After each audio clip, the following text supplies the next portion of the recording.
Hello viewers, আসসালামু আলাইকুম। Welcome to পিকপ্যাক। পিকপ্যাকের আরও একটি নতুন ভিডিওতে আপনাকে স্বাগত। আজকে আমরা যে ওয়েব সিরিজটা এক্সপ্লেন করতে যাচ্ছি, আমি আসলে খুবই অবাক হয়েছি এটা দেখে যে বাংলাদেশে এটা সম্পর্কে তেমন খুব একটা ভালো প্রচারণাই পাইনি। সিরিজটা বেশ দারুণ ছিল। বলছিলাম হইচয়ে মুক্তি পাওয়া মানিহানি ওয়েব সিরিজের গল্প। আপনারা অনেকেই ইতিমধ্যে কমেন্ট আমাকে জানিয়েছিলেন এই সিরিজটি রিভিউ করার জন্য, আর আমারও পছন্দের লিস্টে ছিল, তো অবশেষে করেই ফেললাম। অনেকে এই ওয়েব সিরিজকে বলে বাংলার মানি হাইস্ট। গল্পের মূল কাহিনী টাকা চুরি করা, মানুষ হত্যা সহ নানান খারাপ কাজ থাকলেও সম্পূর্ণ ওয়েব সিরিজ জুড়ে খুব সুন্দর একটা মেসেজ ছিল। তো কথা আর না বাড়িয়ে চলুন সরাসরি গল্পে চলে যাই। গল্প শেষে আরো একটু কিছু কথা হবে, ওকে? প্রথম দৃশ্যেই দেখা যায় একটা ছেলে একটা মেয়ের মুখ চেপে ধরে জোর করে একটা ঘরে ঢুকিয়েছে। মুখ খুলতে চিৎকার দিতেই ওই ছেলেটা ওই মেয়ের মুখে একটা ঘুষা দেয়, আর এক ঘুষিতেই মেয়ের মুখ কেটে অজ্ঞান হয়ে যায়। এরপর আমাদেরকে এই কাহিনীর পেছনে নিয়ে যাওয়া হয়। দেখা যায় একটা দুষ্টু পানির দোকানে কিছু লোক বসে জুয়া খেলছিল। ওই যে ঘুষি মারলো, ওই লোকটার নাম ছিল শাহরিয়ার। আর সে যার সাথে জুয়া খেলছিল সে বেশ বড় মাপের একজন সন্ত্রাসী, তার নাম ছিল কামাল ভাই। এই শাহরিয়ার একটা শেয়ার কোম্পানিতে চাকরি করত, আর সে কামাল ভাইয়ের কাছ থেকে প্রায় 7,000 টাকা নিয়ে ওই শেয়ার ব্যবসাতে লাগিয়েছে, কিন্তু সেখান থেকে কোনো লাভ আসেনি। এখন কামাল ভাই টাকাটা ফেরত চায়, কিন্তু শাহরিয়ারের ওই টাকাটা ফেরত দেওয়ার আর ক্ষমতা নাই। সে কামালকে একের পর এক ঘোরাতে থাকে, আর কামালকে একের পর এক ডেট দিতে থাকে। শাহরিয়ার 4 অক্ষরের নাম, তো সুবিধার্থে আমি সাহা বলছি, ওকে? শাহরিয়ারের প্রতি কামালের ভীষণ রাগ ছিল। কামাল শাহরিয়ারকে সরাসরি থ্রেট দেয়, শোন, আমার এই টাকা যদি কোনোভাবে খোয়া যায়, কোনো যদি উল্টাপাল্টা হয়, তোর কিন্তু খবর আছে। আর শাহ তাকে কথা দিতে থাকে যে ভাই আপনি টেনশন নিয়েন না, আমি আসি তো, আপনার 1 টাকাও মার যাবে না, যেভাবে হোক আমি ম্যানেজ করে দিব। একটু ঝামেলার মধ্যে আছে, এই যা, সব ঠিক হয়ে যাবে, টেনশন নাই। অপরদিকে আমাদেরকে আরেকজন চরিত্রের সাথে পরিচয় করিয়ে দেওয়া হয়, তার নাম সোহেল। এই সোহেল বিদেশ খেটে কিছু টাকা জমিয়ে অনেকদিন পর দেশে ফিরেছে। বাড়ি এসে সে তার মায়ের সাথে যখন কথা বলে, তাদের কনভারসেশনের মাধ্যমে জানা যায় সোহেল এতদিন যত টাকা উপার্জন করেছে সব টাকা সে তার দূরসম্পর্কের এক মামাকে দিয়েছে ইনভেস্ট করতে। তার মা তাকে বলে, তোকে কতবার বলছি, ও আমার আপন ভাই না, তুই ওকে টাকা দিস না। এখন ওই টাকা যদি সে না দেয়, সোহেল বলে, আরে মামা না, টাকা দেবে না কেন, আমার এত কষ্টের টাকা সে কি মেরে দিতে পারে? সমস্যা নেই, আমি কুষ্টিয়ায় যাবো না, মামা তো কুষ্টিয়া আছে, গিয়ে টাকা পয়সা নিয়ে আসবো না, এবার আমি একটা ব্যবসা বাণিজ্য করব। দেশে তো ফিরে আসছি, দেখি কি করা যায়। সোহেলের পারিবারিক অবস্থা খুব একটা ভালো ছিল না, বরং খারাপই ছিল বলা যেতে পারে। সে তার উপার্জিত সব টাকা ঢেলেছে যে মামার পরে। এইবার আমাদের পরিচয় করিয়ে দেওয়া হয় সেই মামার সাথে। এই মামার নাম থাকে আকবর। আবারও যেহেতু বড় নাম, আমি মামা বলছি। মামাকে দেখা যায় ব্যবসায় সে ধরা খেয়ে এমন একটা পরিস্থিতিতে পড়ছে, মামিকে সে বাপের বাড়ি পাঠিয়ে দেয়, আর তাকে যাওয়ার পথে বোঝাতে থাকে যে দেখো, অবস্থা একটু ভালো হোক, আমি তোমাকে নিয়ে আসবো না। মামি তো তাকে সমগ্র রাস্তায় গালাগাল করতে থাকে তার এই অবস্থার কারণে, আর মামা তার হাত পা ধরে যে তুমি প্লিজ একটু বোঝো, এভাবে তো সারা জীবন থাকবো না, 2 দিন পরে ঠিক হয়ে গেলে তোমাকে নিয়ে আসবো না, তুমি কয়টা দিন থাকো। এই 3জনই মূলত আমাদের আজকের ওয়েব সিরিজের প্রধান চরিত্র বলা যেতে পারে। শাহ যেহেতু চাকরি করত শেয়ার মার্কেটে, বিভিন্ন মানুষই শেয়ার মার্কেটে ইনভেস্ট করার জন্য তাকে ফোন করত। এমনই একজন 40 লক্ষ টাকা বিনিয়োগ করার জন্য যখন তাকে ফোন করে, সে বলে এত টাকার বিষয়ে আমি আপনার সাথে সরাসরি এসে কথা বলি, কোথায় আসবো? লোকটি জানায় কুষ্টিয়ায়। শাহ ওই দিন কুষ্টিয়ার উদ্দেশ্যে রওনা হয়। এই মামার ব্যবসা যে ব্যাংকের লোন নিয়ে চলতো, তার নাম রূপসী ব্যাংক। ব্যাংকের ম্যানেজার মামাকে ডেকে বলে, আকবর ভাই, কাশেম ভাই আপনার ব্যবসা 2 লাখ টাকায় কিনে নিতে চায়, আপনার তো দেনা পরিশোধ করার উপায় নেই, আপনি তো দেউলিয়া, বিক্রি করবেন নাকি? মামা কাশেমকে বলে, তুমি দোকান নিবা, ঠিক আছে নাও, কিন্তু এই ম্যানেজারের পাল্লায় ফাইসো না, সে আমার পথে নামায় ছাড়ছে, তোমারও একদিন এখানেই নামায় ছাড়বে, সাবধানে থেকো। চুক্তি শেষ করে মামা উঠে যায়। এই ব্যাংক থেকে বের হওয়ার পর ভাগ্নে সোহেল মামাকে ফোন দিলে মামা বলে, আমি তো একটু ঝামেলার মধ্যে আছি, তুই কুষ্টিয়ায় সরাসরি কথা হবে। রাতে রওনা করে সোহেল ফেরির উপরে বসে একটু শুকনা পাতা টানছিল। ওই একই ফেরিতে উঠেছিল সাহা। সে সোহেলকে দেখে এগিয়ে আসে এবং ওইখান থেকে এক টান দেয়, কিন্তু সমস্যা বেঁধে যায় যখন সোহেল আবার নিয়ে টানছিল। পুলিশ আবার ওই গন্ধ শুকে চলে আসে এবং তখন সাহা পুলিশকে কিছু টাকা ঘুষ দিয়ে সোহেলকে বাঁচিয়ে নেয়। এখান থেকে দুজনের পরিচয় এবং বন্ধুত্ব হয়। সোহেল ফেরিতে বসেই শাহর কাছ থেকে শেয়ার বাজার সম্পর্কে জানে এবং শাহা তো তাকে একটা ব্রেন ওয়াশ করে দেয়। সে বলে, এটা হচ্ছে বড় লোক হওয়ার সব থেকে সহজ উপায়, আজকে টাকা দিলা, দেখা গেল পরের মাসে তোমার ডাবল হয়ে গেছে। সোহেল বলে, ভাই আপনার নাম্বারটা আমারে দেন, আমার কাছে 6 লাখ টাকা আছে, আমি সব টাকা দিয়ে শেয়ারে বিজনেস করব। তারপর সোহেল তার মামার কাছে গিয়ে জানতে পারে তার মামার ব্যবসা ভুট হয়ে গেছে, তার সব টাকা মায়ের হয়ে গেছে। তার মামা তো তাকে বোঝাতে থাকে যে দেখ বাবা, ব্যবসায় তো রিস্ক থাকবেই, তাই না?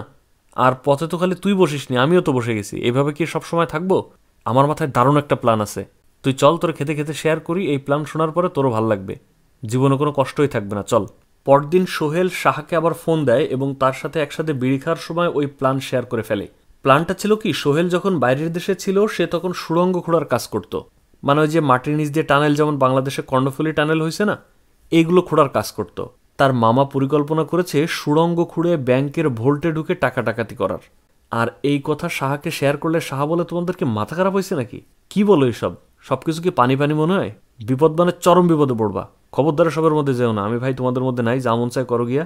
যা বলছো বলছো, এই পর্যন্তই থাক। এরপর তারা চলে যায়। তারপর দেখা যায় শাহ যখন একদিন বাসায় ওয়াশরুমে ছিল, তার মা বাইরে থেকে শাহকে ডেকে বলে যে তোর ছোট ভাইকে পাওয়া যাচ্ছে না, বাসার দরজাও খোলা, বুঝতেছি না কি হলো। ওয়াশরুম থেকে বের হওয়ার পর ওই গুন্ডা কামাল ভাই তখন ফোন দেয় শাহকে, আর তাকে রাস্তায় ওই অবস্থায় দৌড়াইতে বলে।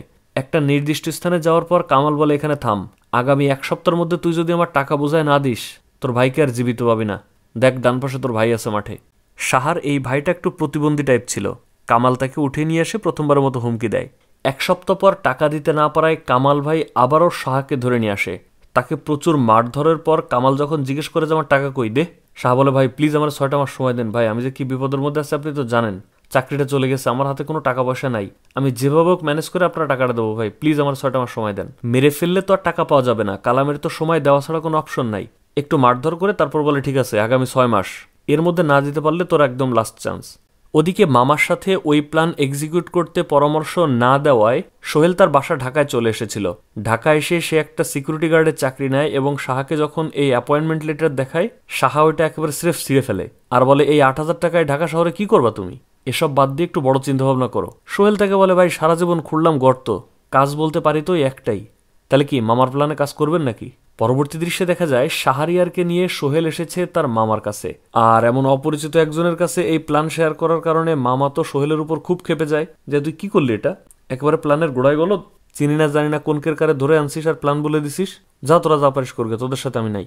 তারপর সোহেল মামাকে বোঝানোর চেষ্টা করে যে মামা সে লেখাপড়া জানা মানুষ, তার মাথায় অনেক প্ল্যান পরিকল্পনা আছে, বেশ বুদ্ধিমান মানুষ, তুমি আমাদের দলে তারে নেও, ভালো হবে, খারাপ হবে না। আর তার মামা রাজি না হলে শাহ দূর থেকে এটা দেখে অপমান বোধ করে এবং তখন সোহেলকে ডেকে এনে বলে, এদিকে আসো, ওনার দরকার নেই, উনি যা পারে করুক গিয়া, কারো প্ল্যান লাগবে না, আমার মাথায় ভালো প্ল্যান আছে, চলো আমরা দুজনে করবো না। মামা তখন কোনো উপায় না পেয়ে তাদের সাথে যুক্ত হতে চায়। এখানে শেষ হয় প্রথম পর্ব। দ্বিতীয় পর্বের নাম পোল্ট্রি। দেখা যায় প্ল্যান মোতাবেক শাহরিয়ার এবং সোহেল দুইজন ওই রূপসী ব্যাংকের পাশে একটা বাসা ভাড়া নিতে গিয়েছিল। বাসার মধ্যে সেজুতি নামে একটা মেয়ে, হাতে বিড়ি, কানে হেডফোন, আর সোহেল ও শাহকে দেখে বলে বাসা ভাড়া হবে না ব্যাচেলারের কাছে। সেজুতির মা বাইরে এসে তার মেয়েকে একটা বকা দেয় যে, এই তোর বলছি না এদিকে সে এগুলো করিস না, ঢাকার জীবন এখানে জীবন এক না, ঘরে যা। এবং সোহেল ও শাহর সাথে ঘর ভাড়ার ব্যাপারে কথা বলে তাদেরকে ঘর দেখায়, বলে যে অ্যাডভান্স দিতে হবে 60,000 টাকা, 10,000 করে 6 মাসের, পুরাতন বাড়ি একটু পরিষ্কার করে নিলে থাকা যাবে, সমস্যা নাই। সেজুতি মেয়েটা একটা ছেলের সাথে প্রেম করতো, সে বাইরের দেশে থাকে এবং তার সাথে তার সম্পর্ক ভালো যাচ্ছিল না। ছেলেটা সেজুতিকে পাত্তা দেয় না এবং বাইরের দেশে গিয়ে হয়তো নতুন মেয়ে পেয়ে গেছে, এই জন্য সেজুতির মাথা সবসময় গরম থাকে। আর একদিন রাতে কথা বলে যখন তার এরকম বয়ফ্রেন্ড ফোন কেটে দেয়, সে সরাসরি শাহরিয়ারদের রুমে চলে এসে দেখে শাহা বিড়ি খাচ্ছে। শাহার মুখ থেকে বিড়ি নিয়ে সে খাওয়া শুরু করে। এভাবেই তাদের প্রথম পরিচয়। পরদিন শাহা এবং সোহেল দুজন মিলে ব্যাংকে যায় এবং রোড ম্যাপ করে নিয়ে আসে। বাসায় এসে নকশা করে এবং সোহেল মাটি খোঁড়া শুরু করে দেয়। সোহেল তো সুড়ঙ্গ খোঁড়া এক্সপার্ট ছিল, সে ওই ঘরের বেডের নিচ বরাবর একটা সুড়ঙ্গ খুঁড়ে ফেলে এবং তারা বাইরে থেকে কাঠ, বাঁশ এগুলো জোগাড় করে নিয়ে এসে সুড়ঙ্গটা মজবুত করে। সেদিনের পরিচয়ের পর থেকে সেজুতি প্রায় হুটহাট চলে আসতো। একদিন যখন রাতে সুড়ঙ্গ খুঁড়ে কেবল সোহেল বের হচ্ছিল, ওই সময় সেজুতি হঠাৎ তাদের ঘরে না বলে কই ঢুকে পড়ে বিড়ির আগুনের জন্য। তারপর বলে, কি রান্না হয়েছে, ভিতর কি হচ্ছে, কিসের শব্দ দেখি। শাহ তো তাকে যেতেই দিবে না, কোনোভাবে আটকানোর চেষ্টা করছিল নানান কথা বলে, কিন্তু সে যদি শব্দ শুনে বলে যে না, ওই পাশে কিসের শব্দ হচ্ছে দেখি, আমি একটু দেখতে যাই। সোহেল ততক্ষণে তার পোশাক ছেড়ে কেবল লুঙ্গিটা পড়ছিল আর অমনি সেজুতি দরজা খুলে ফেলে। সোহেলকে এমন অপ্রস্তুত অবস্থায় দেখে সে আবার ওইখান থেকে ফেরত আসে আর শাহ তাকে বলে, বোঝোই তো জোয়ান মানুষ, অবিবাহিত, শব্দ তো হইতেই পারে, তোমারে বললাম এগুলো খুলো না। সেজুতি ভীষণ লজ্জা পায়। সুড়ঙ্গ খোঁড়ার পর তারা তিনজন মিলে প্ল্যান করে ব্যাংকে টাকা ঢোকে 29 তারিখে। আমরা ব্যাংকেও ঢুকবো ঠিক 29 তারিখে। অবশেষে আসে 29 তারিখ। সকালবেলায় মামা একটা গাড়ি ঠিক করে আসে যেটা কুষ্টিয়া থেকে ঢাকা যাবে। আর সেদিন রাতের বেলায় তিনজন ওই সুড়ঙ্গ খুঁড়ে ব্যাংকের মেইন ভোল্টের মধ্যে প্রবেশ করে। কোটি কোটি টাকার ছড়াছড়ি। এতগুলো টাকা একসাথে দেখে তো সবার পুরো মাথায় নষ্ট। সব টাকা তারা একে একে বস্তায় ঢুকায় এবং খেয়াল করে ওইখানে একটা সিসিটিভি ফুটেজ আছে। সো খুব সতর্কতার সাথে মুখের মাস্ক পরে তারা ওই টাকা নিয়ে সুড়ঙ্গ থেকে বের হয়ে আসে। আচ্ছা, দুর্বল প্লটগুলো আমি এখনই বলে যাই, তা নাহলে পরে মনে থাকবে না। প্রথমত, এই যে বিশাল একটা সুড়ঙ্গ খোঁড়া হয়েছে এবং দেখানো হয়েছে যে এখানে প্রচুর বাঁশ ব্যবহার করা হয়েছে, সুড়ঙ্গটা যেন ভেঙে না পড়ে সেজন্য। এখন আমার কথা হচ্ছে, একটা বাসা ভাড়া নিয়ে সেইখানে এত পরিমাণ বাঁশ সাপ্লাই হচ্ছে, এগুলো কি বাসার মালিক দেখে না, বা তাদের কি সন্দেহ জাগা উচিত না? ওকে, হয়তো তারা রাতের বেলা নিয়ে আসছে, মানলাম। দ্বিতীয়ত এখানে সিসিটিভি ফুটেজ দেখতেছে, ওকে ফাইন, এত বড় এত ইম্পর্টেন্ট একটা এত টাকার একটা বিষয়, সিসিটিভির অন্তত এই ফুটেজটা তো কোনো না কোনো সিকিউরিটি গার্ডের চোখের সামনে থাকার কথা।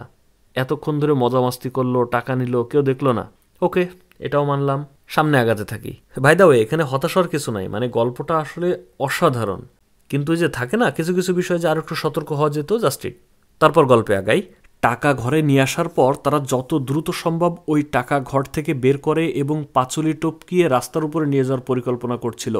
এমন সময় এক বক্স টাকা হঠাৎ হাত থেকে পড়ে যায়। এদিকে আবার ওই সময় সেজুতি তার বয়ফ্রেন্ডকে কল দেওয়ার চেষ্টা করছিল এবং তার বয়ফ্রেন্ড কল ধরছিল না। তার তো যে একটু মাথা গরম হলে সোহেলদের বাসায় আসতো বিড়ি খেতে। সে ওই সময় সোহেলদের এখানে আসে এবং দেখতে পায় যে কিসের একটা শব্দ হচ্ছে, মনে হচ্ছে কোনো মানুষজন কথা বলছে। সে সেইখানে যায়। এদিকে শাহরিয়ারের টর্চ লাইটটাও জ্বলছিল না, সে খুব চেষ্টা করছিল, আর যেই জলে অমনি ওই লাইটটা গিয়ে পড়ে সেজুতির মুখের উপর। সেজুতি তো এত টাকা দেখে বলে, কি হচ্ছে শাহরিয়ার, এতগুলো টাকা কিসের টাকা? মামা বলে, নাও কিভাবে ম্যানেজ করবো দেখো। আর এখানেই শেষ হয় দ্বিতীয় পর্ব। তৃতীয় পর্বের নাম গ্যাঞ্জাম। দেখা যায় ওই যে মামা একটা ট্রাক ভাড়া করলো, ওই ট্রাকে কয়েক বস্তা টাকা উঠিয়ে তারা রওনা করে। ফাইনালি তারা টাকাগুলো পেয়ে গেল। এদিকে ব্যাংক ম্যানেজার 30 তারিখে ব্যাংকের ওই ভল্টে প্রবেশ করে দেখে যে হায় হায়, সব তো পুরো চেটেপুটে নিয়ে গেছে, তার তো পুরো মাথায় হাত। কিন্তু সে ব্যাংকের কাউকে কোনো কিছু শেয়ার না করে সরাসরি ফোন দেয় তার হেড অফিসে। ফোন করার পর থেকে তাকে খুব দুশ্চিন্তাগ্রস্ত দেখা যায়। ফোন রাখার পর সে প্রথমে তার ব্যাংকের আইটি অফিসার শাকিলকে ডেকে বলে, আমাদের সিসিটিভি ফুটেজ যে হার্ড ডিস্কে থাকে ওই ডিস্কটা খুলে নিয়ে আসো তো। শাকিল সুন্দর মতো ওই হার্ড ডিস্কটা এনে দেওয়ার পর ম্যানেজার বলে, ভাই জগদীশপুরে আমাদের একটা ব্রাঞ্চের ঝামেলা হয়েছে, ওইখানে একটু কম্পিউটারের সমস্যা হচ্ছে, আপনি একটু ওইখানে যান, ব্রাঞ্চ ম্যানেজারের সাথে কথা হয়েছে, আপনার ব্যবস্থা করে দিবেন ওইখানে, দ্রুত যান। শাকিল চলে যাওয়ার পর ওই ম্যানেজার তার হেড অফিসারকে ফোন করে। উপর থেকে নির্দেশ পাওয়ার পর তখন এই ম্যানেজার থানায় ফোন করে এবং তাদের ডাকাতের বিষয়টা জানায়। আর এদিকে শাহরিয়ার তাদের ট্রাক থামিয়ে দোকান থেকে অজ্ঞান করার একটা ওষুধ কেনে। আইটি অফিসার শাকিল তাদের ব্যাংক থেকে বেরোতেই একটা মাইক্রো এসে হঠাৎ করে তাকে কিডন্যাপ করে নিয়ে চলে যায়। এদিকে ব্যাংক ম্যানেজারের কল পেয়ে ব্যাংকে পুলিশ আসে এবং ওই অফিসারের সাথে কথা বললে অফিসার তখন বলে, মাটি খুঁড়ে চুরি করে নিয়ে গেছে, সিকিউরিটি তো তালা দিয়ে বাইরে ছিল, সে আমার রুম থেকে বেরোয়েছে আর ফেরত আসেনি। তারপর আমি সেখানে গিয়ে দেখি তার কম্পিউটার খোলা, সে হার্ড ডিস্ক নিয়ে পালাইছে। পুলিশের তো শুনে পুরো মাথায় খারাপ যে কি একটা অবস্থা। সে বলে, আপনি এখান থেকে বেরোবেন না। এরকম সিরিয়াস একটা ঝামেলা, এত বড় একটা কেস দেখে তারপর আমাদের সাথে পরিচয় করিয়ে দেওয়া হয় অমিতাভের সাথে। অমিতাভ ছিল একটু তেড়া টাইপের অফিসার। তার অফিস থেকে হঠাৎ করে এমন একটা হাই প্রোফাইল কেসের জন্য তাকে কল করা হয়। অমিতাভ খুব ঝানু অফিসার, কিন্তু এই ধরনের কেস সে নিতে যাচ্ছিল না। তার হেড অফিসার তাকে এনে এক প্রকার জোর করে বসিয়ে দেয় এবং তাকে দায়িত্ব দিয়ে দেয়। ওদিকে দেখা যায় সাহা সেজুতিকে মেরে একটা বস্তার মধ্যে করে ওই ট্রাকে করে নিয়ে যাচ্ছিল, যেন মাঝপথে উঠে না যায়, তাই তাকে ওই অজ্ঞান করা ইঞ্জেকশন দিয়ে দেয়। কিন্তু কিছু দূর যাওয়ার পর একটা ঝামেলায় পড়ে। রাস্তায় চেকআপের পুলিশ বসছে, ড্রাইভার কিছুটা দূরে গাড়ি থামালে তখন মামা তো পুরো উত্তেজিত হয়ে যায়, যারা আপনি গাড়ি থামালেন কেন, সামনে পুলিশ, কি করা যায়, কি করব। এই ড্রাইভারও বেশ বিচক্ষণ ছিল, সে মামাকে বলে, পেছনে কি এত ভয় পাচ্ছেন কেন? মামা বলে, কি চাল? বলে, চাল না, আমারে ভাওতা বোঝান, এই গাড়ি চেকপোস্ট পার হবে না, যদি পার হইতে হয় তাহলে আমাকে টাকা দিতে হবে। সাহা তাকে বোঝানোর চেষ্টা করছিল এবং যখন সে সাহার কাছে 50,000 চায়, মামা একটু চেতে যায়। মামা যত বেশি চেতে ড্রাইভার তত বেশি টাকা চায়। এভাবে সে 50,000 থেকে 7 লাখে গিয়ে থামে। সাহা তখন তাকে ইশারায় বলে, আপনি চুপ করেন, তা নাহলে কথা বললে আরো বেড়ে যাবে। ড্রাইভারকে সে কিছু টাকা বুঝিয়ে দেয় এবং ওই পুলিশ ততক্ষণে ওই ট্রাককে দেখে এগিয়ে এসেছিল। ড্রাইভার তখন পুলিশের সাথে কথা বলে পুলিশকে টাকা দিয়ে ম্যানেজ করে। দেখা যায় এই পুলিশ আর ড্রাইভার একে অপরের পরিচিত, মানে চোরে চোরে মাস্তুতো ভাই আর কি। তারপর অমিতাভ আর তার অ্যাসিস্ট্যান্ট মারিয়া দুজন মিলে চলে আসে ব্যাংকে। প্রাথমিক জিজ্ঞাসাবাদ করার পর ম্যানেজার পুলিশকে যা যা বলেছিল অমিতাভকেও একই কথা বলে, কিন্তু আশ্চর্যজনক হলেও সত্য, ম্যানেজার তাকে জানায় 131 কোটি টাকা চুরি হয়েছে। তারপর অমিতাভ তার অ্যাসিস্ট্যান্ট এবং ম্যানেজারকে নিয়ে যায় ওই ভল্ট দেখতে। ঢাকা যাওয়ার পথে যখন একটা রেস্টুরেন্টে বসে মামা, সোহেল এবং সাহা ভাত খাচ্ছিল, ওইখানে টিভিতে তারা জানতে পারে যে ব্যাংক ডাকাতির কথা হয়েছে 131 কোটি টাকা। মামা তো পুরো চিৎকার করে ওঠেই, শাহরিয়ার কি বলে, চুরি করলাম 31 কোটি আর বলে 131, এ তো চোরের উপর বাটপারি। শাহরিয়ার তাকে বলে, চুপ থাকেন, যা হয়েছে হয়েছে, হইতে দেন তো, আশেপাশে লোকজন আছে। আর এখানেই শেষ হয় তৃতীয় পর্ব। চতুর্থ পর্বের নাম টিকটিকি রিলেজ। সুড়ঙ্গ ধরে অমিতাভ আর তার টিম চলে আসে ওই যে বাড়ি ভাড়া নিয়েছিল শাহরিয়ার এবং সোহেল, সেই বাড়িতে। সেখানে এসে তারা লাইটের একটা পেন্সিল ব্যাটারি পায়। পেন্সিল ব্যাটারি দেখে অমিতাভ বুঝতে পারে এর মানে কাজ হয়েছে রাতের বেলায়। দ্যাট মিন্স কাজ শেষ করে তারা অলরেডি এখান থেকে বেরোয় গেছে। এখন কুষ্টিয়া থেকে কোন কোন ট্রাকগুলো বের হয়েছে এগুলো যদি আইডেন্টিফাই করা যায়, ট্র্যাক করা যায়, হয়তো কোনো একটা ক্লু বের হতে পারে। এই ট্রাকের দিকে যাওয়ার পথে ওই ড্রাইভার একবার একটু হিসু করতে নামে, তার সাথে সাথে মামা, সোহেল এবং সাহা তিনজনই নামে। ওই আগে কিনে রাখা অজ্ঞান করা ওষুধ ওই ড্রাইভারকেও দিয়ে তারা ট্রাকের মধ্যে উঠিয়ে নেয় এবং সাহা নিজেই ট্রাক ড্রাইভ করে চলতে থাকে। সিআইডি শাহরিয়ারদের ঘর তল্লাশি করে কিছুই পায় না, কিন্তু ওই যে বাড়িওয়ালি বাড়ি ভাড়া দিয়েছিল, ওই বাড়িওয়ালির কাছ থেকে তাদের বাড়ি ভাড়া নেওয়ার সময় যে আইডি কার্ড দিয়েছিল ওই তথ্য পায়। সেইখানে দেখা যায় শাহরিয়ারের আইডি কার্ডের ছবি। সেজুতের একটা ভাই ছিল। পুলিশের সাথে তাদের কথার মাধ্যমে জানা যায় এই মহিলা এবং এই ছেলে সেজুতির সৎমা এবং সৎ ভাই। ছেলেটি তো সেজুতিকে দোষারোপ করে যে ওই বাড়িওয়ালার সাথে আমার ছোট বোনের প্রেম ছিল, ওরা একসাথে মিলেই প্ল্যান করছে, ওরেও ধরেন। সাহার তো ছবি পাওয়া গিয়েছে, আর তার সাথে যে অ্যাসিস্ট্যান্ট ছিল সোহেল, সেজুতির মায়ের কাছ থেকে শুনে সেই বর্ণনা অনুযায়ী সোহেলের একটা ছবি আঁকা হয়। অন্যদিকে তাদের একটা ইউনিট সোহেলদের গাড়িকে ট্র্যাক করে ফেলে। এই বিষয়টা আমার কাছে দুর্বল লাগছে, কারণ কুষ্টিয়া থেকে ঢাকার উদ্দেশ্যে কত গাড়ি তো ছেড়ে গিয়েছে, তাই না? এই গাড়িটা ভাড়া করেছিল মামা, তো মামার তো কোনো ট্রেস এখনো পাওয়া যায়নি। তাহলে এত দ্রুত এত তাড়াতাড়ি কিভাবে তারা ট্রেস করলো? চেকিংয়ের মাধ্যমে কোনোভাবে ধরা পড়লে বা আগে মামার সংযোগটা পেয়ে তারপর এই লোক গাড়ি ভাড়া করছে, এইভাবে পেলে ভালো লাগতো। এদিকে মামা, সোহেল আর সাহা একটা পুরাতন ভাঙা বাড়িতে অপেক্ষা করছিল। এইখানে এসে সাহা, সোহেল এবং তাদের মামা আলাদা হয়ে যায়। শাহরিয়ার মামার কাছে অর্ধেক টাকা দিয়ে বলে যে আপনি এখান থেকে আলাদা হয়ে যান। তার নকল চুল লাগিয়ে পোশাক পরিবর্তন করে গেটআপই পরিবর্তন করে ফেলে। আর তার কাছে ওই যে টাকা পেত এক গুন্ডা কামাল, সাহা তখন কামালকে ফোন দিয়ে ওই জায়গায় আসতে বলে, তার টাকাটা শোধ করে দিবে এই জন্য। সাহা কেবল টাকাটা বের করছিল কামালকে দেবে বলে, ঠিক ওই সময় সে শুনতে পায় একটা মেয়ের কণ্ঠ। কাতর কণ্ঠে বলছে, দয়া করে আমার কিছু খাইতে দাও, আমার খুব ক্ষুধা লাগছে। মানে ওই যে সেজুতির জ্ঞান ফিরে গেছে। কামালের তো এই ভয়েস শুনে সন্দেহ বলে, এই শাহরিয়ার, তোর ধান্দাবাজি কি? বুঝলাম না তো, এখানে মেয়ে আসলো কোন থেকে? সেজুতি কামালকে দেখে চিৎকার করতে থাকে যে ভাইয়া বাঁচান, ভাইয়া বাঁচান। তখন সাহা দৌড়ে গিয়ে সেজুতিকে থাপড়াইতে থাকে এবং অজ্ঞান হওয়ার আগ পর্যন্ত তাকে মারে। কামাল তখন বন্দুক বের করে বলে, এই শাহরিয়ার, তোর লক্ষণ কি? আমার তো কিছু ভালো লাগতেছে না, ব্যাপারটা কিরে কত? এই দৃশ্য দেখে আবার সোহেল ভয় পেয়ে যায়। সে পেছন থেকে এসে কামালের মাথায় খুব জোরে একটা আঘাত করে। এক বাড়িতেই কামাল মাথা ফেটে ওইখানে জায়গায় মারা যায়। তারপর দেখা যায় সোহেল এবং শাহরিয়ার দুজনই তাদের বেশ পরিবর্তন করে। তারপর টাকা এবং সেজুতিকে নিয়ে তারা আবারও রওনা করে। সাহা তার পরিচিত এক ছোট ভাইকে কল দিলে সেই ছোট ভাই গাড়ি নিয়ে তাদেরকে এগিয়ে নিয়ে যায় এবং ওই ছোট ভাই তাদেরকে একটা চিলেকোঠার বাসা ম্যানেজ করে দেয়। শাহরিয়ার তাকে ধন্যবাদ দেয় এবং 2 বান্ডেল টাকা ছড়িয়ে দিয়ে বলে, শোন, তোর গাড়িটা আমার লাগবে কয়েকদিনের জন্য, রেখে যাস, বাকি টাকা পরে দেব না। ওদিকে মামা গিয়ে একটা পুরাতন বোর্ডিং ভাড়া নেয়। বোর্ডিং সম্পর্কে হয়তো আপনাদের আইডিয়া থেকে থাকবে, লং টাইম থাকার জন্য এক প্রকার হোটেল। এখানে তুলনামূলক ভাড়াগুলো একটু কম হয়। ওই যে জেমসের বিখ্যাত গান আজিজ বোর্ডিং শুনে থাকবেন হয়তো, এমন একটা বোর্ডিংয়ে একটা রুম ভাড়া নেয়। পুলিশ ট্র্যাক করে শাহরিয়ারদের ওই পিকআপ খুঁজে পায় এবং পিকআপের মধ্যে ড্রাইভারকে পায়, আর পাশের রুমেই ঢুকে দেখতে পায় সেই কামাল ভাই মরে পড়ে আছে।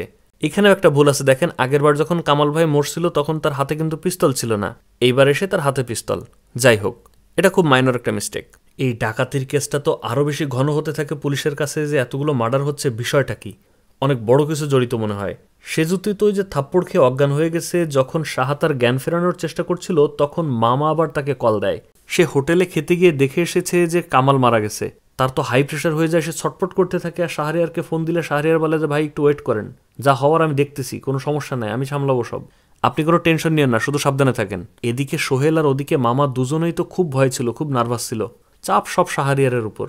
অল্প সময়ের জন্য সেজুতির জ্ঞান ফিরে এবং আবারও সে অজ্ঞান হয়ে যায়। আর এখানেই শেষ হয় 4র্থ পর্ব। 5ম পর্বের নাম ভাইয়াপ। কামালের সূত্র ধরে যে লাল পানির দোকানে কামাল আর শাহরিয়ার জুয়া খেলতো, সেখানে গিয়ে শাহরিয়ারের পরিচয় নিশ্চিত হয়। তারপর সিআইডি চলে আসে শাহরিয়ারের বাসায়। তার মায়ের কাছ থেকে জানতে পারে শাহরিয়ার যে চাকরি ছেড়ে দিছে এগুলো তো তারা জানেই না, এগুলো কোথায় কি হচ্ছে না হচ্ছে তারা তো কিছুই জানে না। তার ঘরে একটা প্রতিবন্ধী ভাই আছে আর তার মা। পুলিশ কোনো আগাগোড়া খুঁজে না পেয়ে তারপর তারা কয়েকটি সিদ্ধান্ত নেয়। অমিতাভ মারিয়াকে বলে সোহেলের বাড়ির আশেপাশে ইনফরমাল লাগাও, আর ব্যাংকের কুষ্টিয়া শাখায় গত কয়েক মাসে কত টাকা লেনদেন হয়েছে এইটা একটু বের করার চেষ্টা করো। আমার বিশ্বাস এত টাকা নিয়ে তারা এখান থেকে মুভ করতে পারেনি এবং তারা শহরের বিভিন্ন জায়গায় ছড়িয়ে ছিটিয়ে আছে দলগতভাবে। এরা খুব স্মার্টলি কাজ করতে হবে। মামা ওদিকে বোর্ডিংয়ের আশেপাশেই লুকিয়েছিল, আর এদিকে সেজুতি, সাহা, সোহেলকেও মুভ করতে পারছিল না। এমনই একদিন সকালে সোহেল একটা পত্রিকা নিয়ে এসে শাহরিয়ারকে দেখায়। সেখানে তাদের 3 জনের ছবি ছাপানো হয়েছে ক্রিমিনাল হিসেবে। তাদেরকে সমগ্র শহর এখন খুঁজতেছে। মামা তো এতগুলো টাকা তার কাছে নিয়ে খুবই দুশ্চিন্তায় ছিল এবং একটু পরপরই সে টাকাগুলো গুনত। এই বোর্ডিংয়ের একজন রুম সার্ভিসম্যান যখন তার জন্য চা নিয়ে এসেছিল, সে চা দিতে নক না করে প্রথমে জানালা দিয়ে উকি দেয় এবং দেখে বান্ডেল বান্ডেল টাকা গুনছে এই লোক। তার তো চক্ষু চড়ক গাছ। সে তখন মামাকে চা দেয় এবং মনে মনে পরিকল্পনা করতে থাকে যে কি করা যায়। এতগুলো টাকা দেখলে তো আর নিজেকে সামলে রাখা যায় না। সেই দিন সোহেল আবার সাংবাদিক ছেড়ে তার বাসায় গিয়েছিল। একজন লোক তার বাসার সামনেই বসেছিল রেল স্টেশনের উপর। সোহেলকে বেরোতে দেখে বলে, কে ভাই, কোত্থেকে আসছেন, কার কাছে আসছেন, এটা বিড়ি হবে নাকি? সোহেল থেকে বলে, আমি সাংবাদিক, উজালা নিউজ থেকে আসছি। তারপর সোহেল চলে যায় এবং ওই লোক তখন মারিয়াকে ফোন করে। দ্যাট মিনস সে ছিল মারিয়ার ইনফর্মার। ওই যে অমিতাভ বলল না সোহেলের বাসার ওখানে একজন ইনফর্মার লাগাও, এ ছিল সেই লোক। মারিয়া গিয়ে তার অফিসার অমিতাভকে এই কথা জানানোর পর অমিতাভ ওই উজালা নিউজে তার একটা ফ্রেন্ড ছিল, তাকে ফোন দিয়ে জানায় যে তোর কোনো আজকে সাংবাদিক গেছিল এদিকে। সে একটু দেখে বলে, না তো ভাই, যায়নি তো। অমিতাভ তখন শিওর হয়ে যায়, তার মানে এ নিশ্চয়ই সোহেল ছিল। মারিয়াকে বলে, ওইখানে আরও কড়া সিকিউরিটি লাগাও এবং দেখতে থাকো যে ও আর একবার আসে কিনা। আমি নিশ্চিত সোহেল তার মার সাথে দেখা করতে আসছিল, আমরা একবার মিস করে গেছি, দ্বিতীয়বার আর এই মিসটা করা যাবে না। একদিন সোহেল তাদের কাছে যে টাকা ছিল ওই টাকা ভাগাভাগি করে ব্যাগের মধ্যে গোছাচ্ছিল, তখন সাহা বাসায় ফেরে। সোহেলকে জিজ্ঞেস করলে বলে যে, ভাই আমি তোমার সাথে আর নাই, তুমি সারাদিন কই থাকো না থাকো বুঝতেছি না, এখানে যদি পুলিশ চলে আসে ধরবে তো আমারে, তুমি তো বাইরেই থাকো, তোমার পরে কোনো ভরসা হচ্ছে না, কি হচ্ছে না হচ্ছে আমি কিছুই বুঝতেছি না, বলছিল সব ঠিক হবে, এখন তো কিছুই ঠিক হচ্ছে না, আমি থাকবো না তোমার সাথে।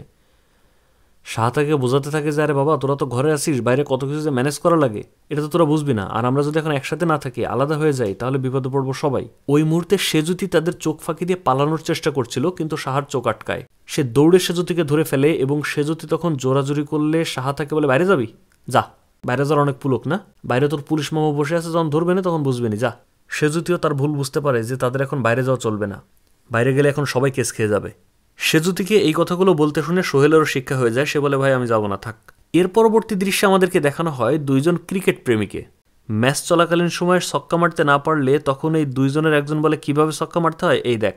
দেখা যায় সে ব্যাট দিয়ে একজন মানুষকে পেটাচ্ছে।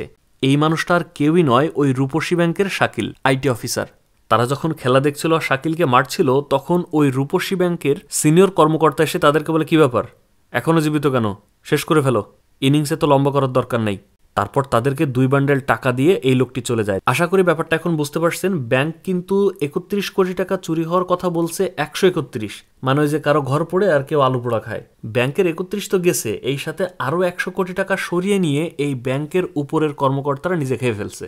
আর যেহেতু ডাকাতি হয়েছে এই জন্য দোষ দিয়ে দিচ্ছে সব ডাকাতে নিয়ে গেছে, এরাই আসলে সবচেয়ে বড় ডাকাত। এই ব্যাংক ডাকাতদের কাহিনী নিয়ে কিন্তু আমাদের চ্যানেলে আরও একটা ভিডিও আছে, যদি না দেখে থাকেন দেখতে পারেন, আমি ডেসক্রিপশনে লিঙ্ক দিয়ে দিচ্ছি।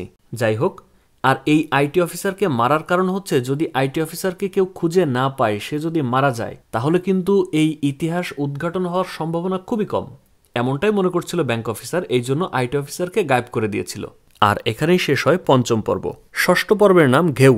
দেখা যায় মামা একদিন রাতে যখন ঘরের দরজা বন্ধ করে ওয়াশরুমে গিয়েছিল, এই বোর্ডিংয়ের চাবিগুলো তো সার্ভিসম্যানদের কাছে থাকে, রুম সার্ভিসদের কাছে, সেই ফাঁকে ওই ছেলেটা মামার রুমে এসে ওই টাকার ব্যাগ নিয়ে পালিয়ে যায়। মামা তো ওয়াশরুম থেকে ফিরে এসে দেখে দরজা খোলা, সে তো কনফিউজড হয়ে যায়, কিরে তালা দিয়ে যায়নি।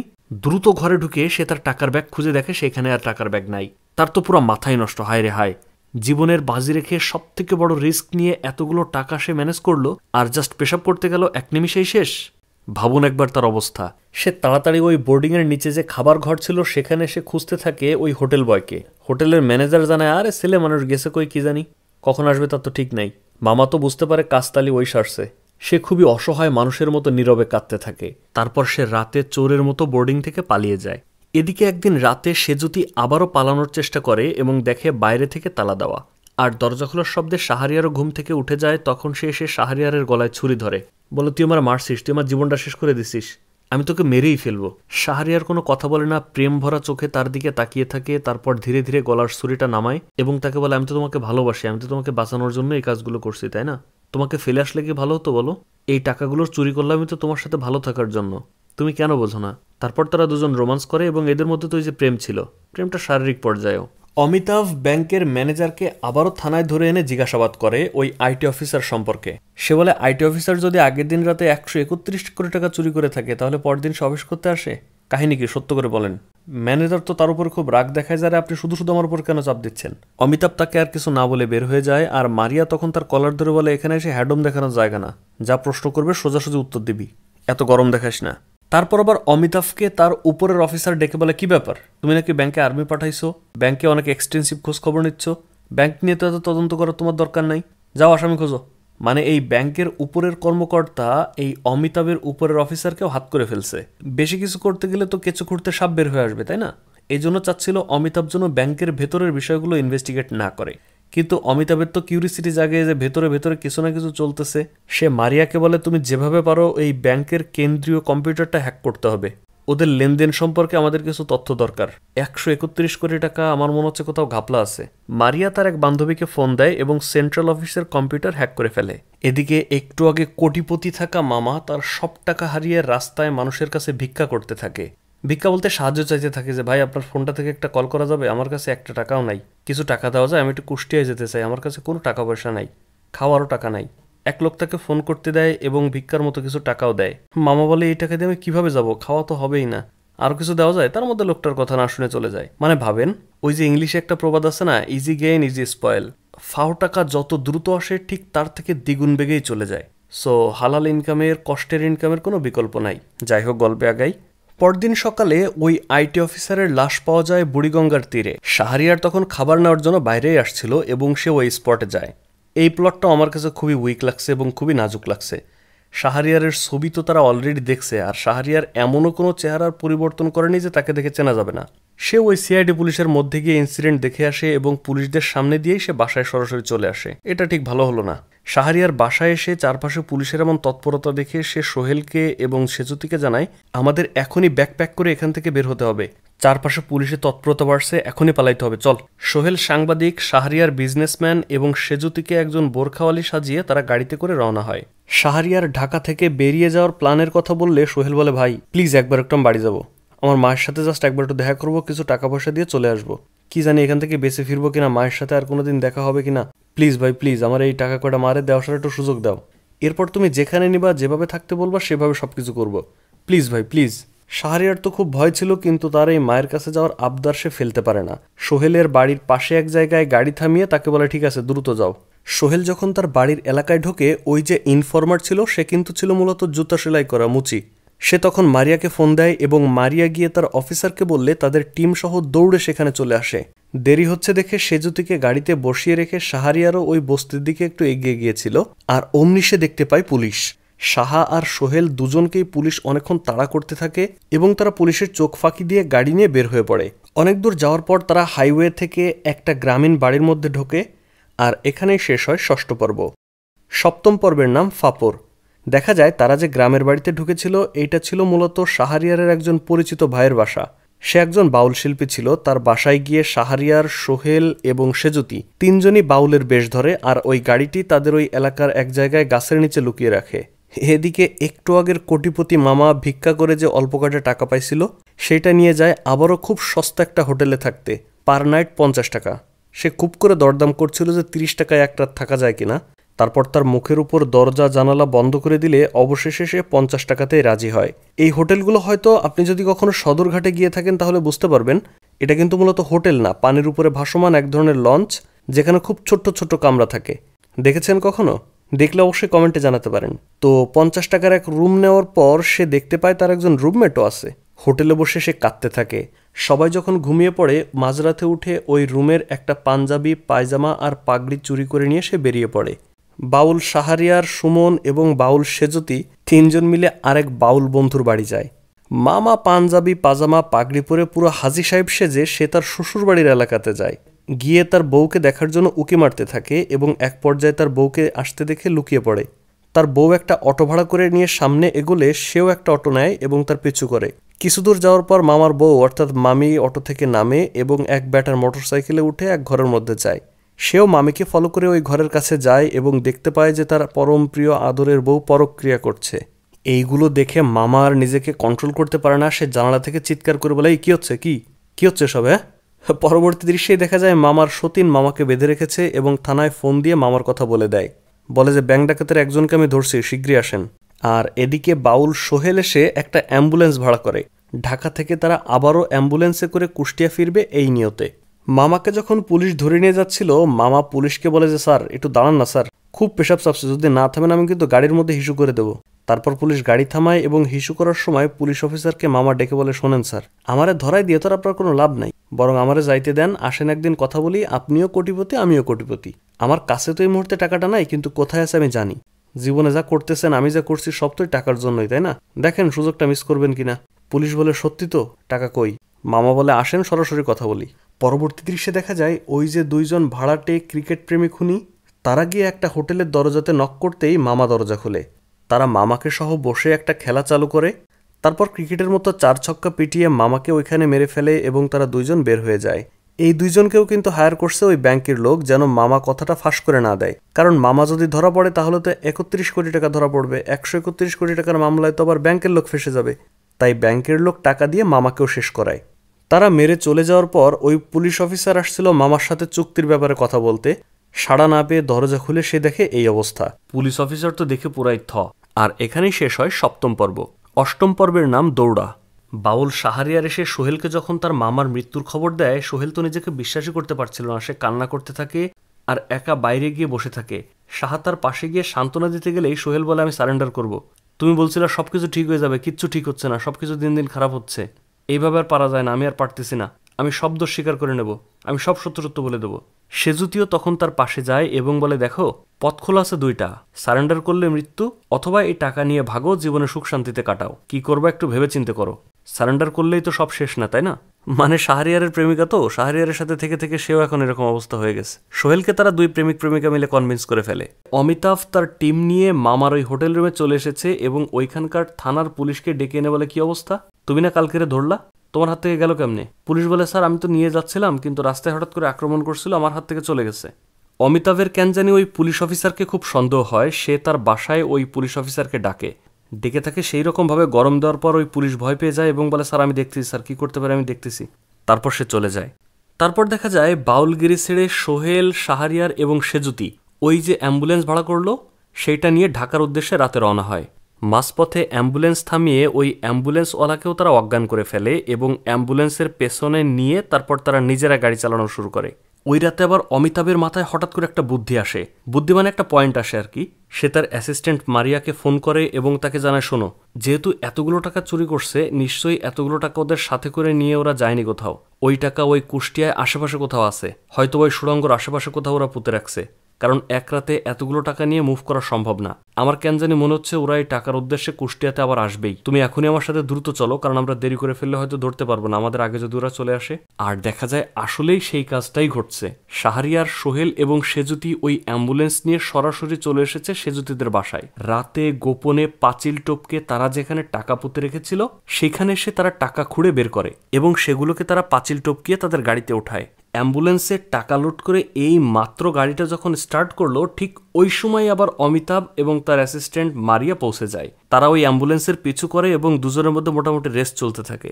অনেকটা পথ পাড়ি দিয়ে শাহরিয়ারদের ফলো করতে করতে রাত থেকে সকাল হয়ে যায়। আর এক পর্যায়ে শাহরিয়ার যখন মাথা বের করে পেছনে গাড়ি দেখছিল, মারিয়া তখন তার পিস্তল বের করে এবং অমিতাভের পারমিশন নিয়ে সে শুট করে। তারপর স্ক্রিন অন্ধকার হয়ে যায় এবং কয়েকটা গুলির শব্দ হয়। আর এখানেই শেষ করে দেওয়া হয় এত সুন্দর একটা ওয়েব সিরিজ। মানে যা চলতেছিল মোটামুটি সেই একটা ইন্টারেস্টিং ভিডিও ছিল না, জাস্ট ফিনিশিংটা এখানেই শেষ করতে হলো। মানে কি দারুণ একটা ওয়েব সিরিজ। এইভাবে হুটহাট করে শেষ না করে দিয়ে যদি আরো একটু টেনে নিয়ে যাওয়া হতো বা গল্পগুলোকে, চরিত্রগুলোকে ডেভেলপ করতে আরো একটু টাইম দেওয়া হতো, it could B A masterpiece. তো দর্শক, আমার কাছে কিন্তু গল্পটা দারুণ ছিল। আপনার কাছে কেমন ছিল অবশ্যই কমেন্টে জানাবেন। ভিডিওটি ভালো লাগলে একটা লাইক দিয়ে দিবেন, আর যদি শেয়ার করতে পারেন তাহলে তো আর কথাই নাই। সো কথা হচ্ছে পরবর্তী কোনো ভিডিওতে। সে পর্যন্ত ভালো থাকবেন, সুস্থ থাকবেন, পিকপ্যাকের সাথেই থাকবেন। আল্লাহ হাফেজ।